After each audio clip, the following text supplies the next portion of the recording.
Okay, ladies and gentlemen, let's start this journey off with the understanding of what economics is and the fundamentals of economics.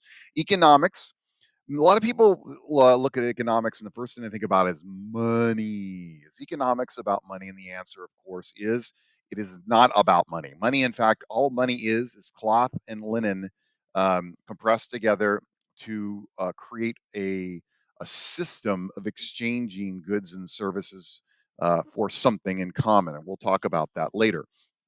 But really, economics is much greater than the theory of money. What economics is, and this is one of my favorite quotes of all time by Friedrich von Hayek. Um, the curious task of economics is to demonstrate to men how little they really know about what they imagine they can design. So people have these grand ideas about how to do things and how people are going to react.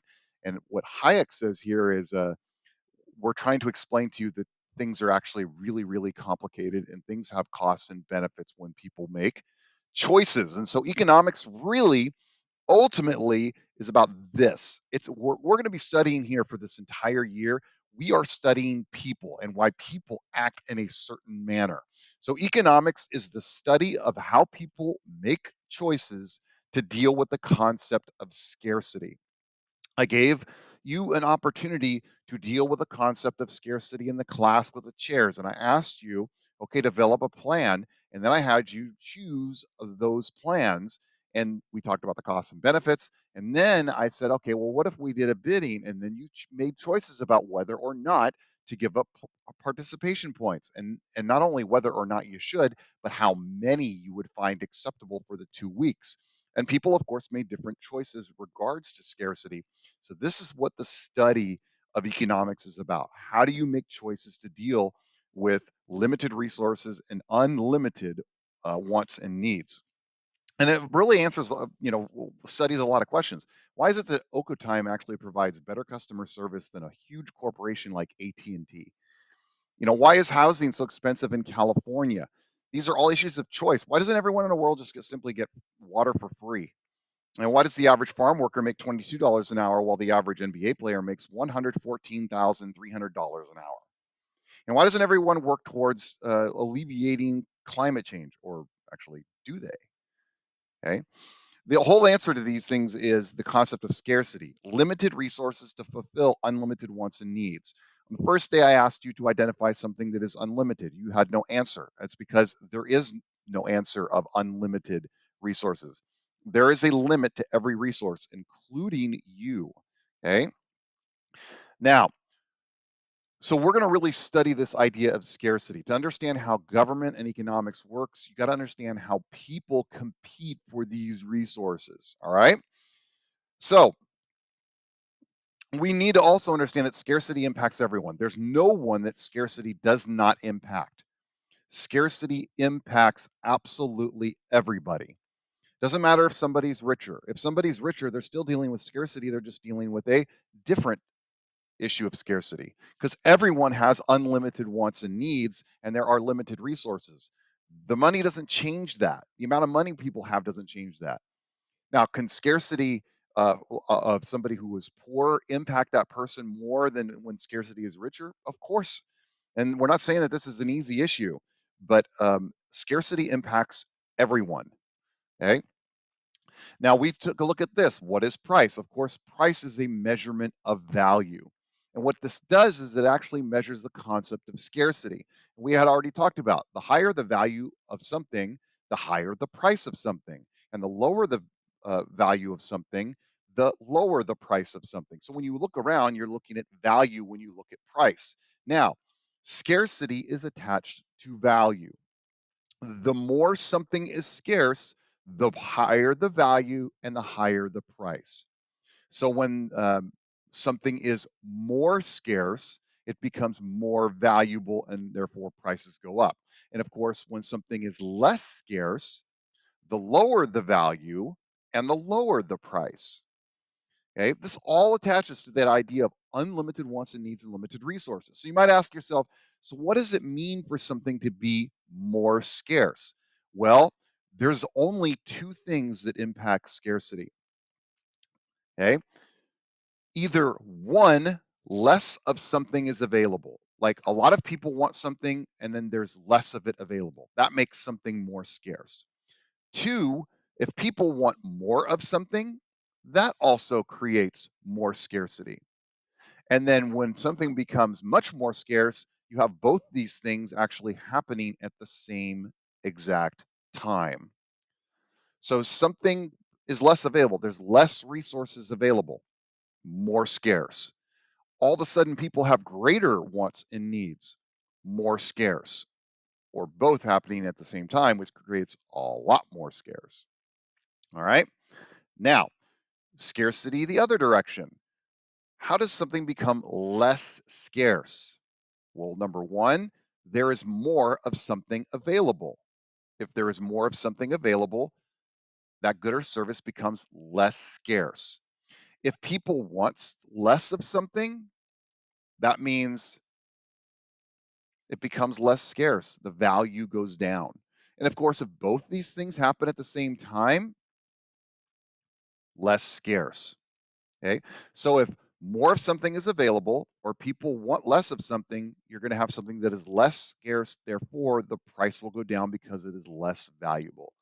More scarce, higher price, more valuable. Why? There's less of something available and people want it more.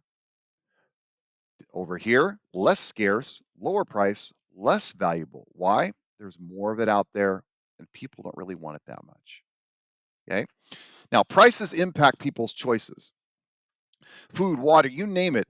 All like the number one driver of what makes you do something is a price. If something is cheap, you will be more likely to buy it and more of it. If something is more expensive, it is much more likely that you will not buy it or you will buy less of it. That's why prices are super, super important. It doesn't matter how people feel about climate change. If energy is too expensive, and hey, if I got to turn on my air conditioner and my air conditioning bills jump through the roof, do I want a cheaper way to fuel electricity or a more expensive way to fuel electricity? And the answer is a cheaper way to fuel electricity because it impacts you. So you're not going to sit out there and advocate for more expensive energy. Same with any of these: water, food, clothing, housing. Now, you can sit there and say, well, wait a minute, people should have a right to have all these things. That doesn't change the fact that they're valuable. That doesn't change the fact that you need to figure out who gets what. Okay. Just because you say, well, there's a right to it, or even that they're in need, it still impacts people's choices. That value, and that value, of course, is attached with a price. Right. Now, what we do when people make these choices is we watch how they react to the concept of prices, because when somebody buys something or doesn't buy something because of a price, it's because something is more or less scarce. All right. Now, we talked about the six core rules we will look at the six core rules of economics, and you've already dealt with rule number one, which people act within our own self interest.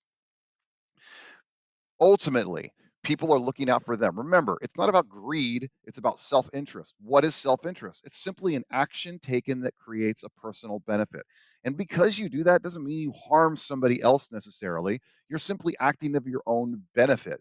When you get out there and you wait for a price to drop and then you buy something, you're not exploiting somebody else. You're simply buying it because it's cheaper, because you find a benefit in it, because you decide, you know what, I'm going to go practice basketball instead of studying for a test.